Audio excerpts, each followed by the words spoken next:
আমার নবী টুকাটা দিয়া কইয়া আবু বকর, যেই মাত্র আবু বকর কইয়া ডাকটা দিল, আবু বকর সিদ্দিক ঘরের দরজা ঠাস করে খুললা কয় লাব্বাইক ইয়া রাসূলুল্লাহ।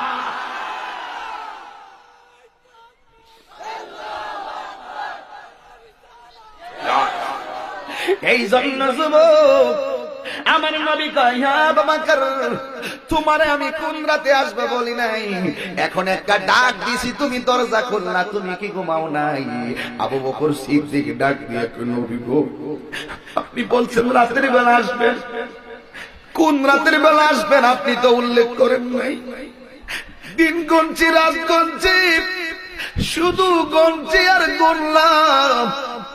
ও নবী গো, যদি আমি ঘুমাইয়া যাই, আপনি নবী যদি আমার একটা ডাকের বেশি দুইটা ডাক দেওয়া লাগে, আর ডাক দিতে যাই যদি আপনি নবী কষ্ট পান, আল্লাহ তো কষ্ট পাবে।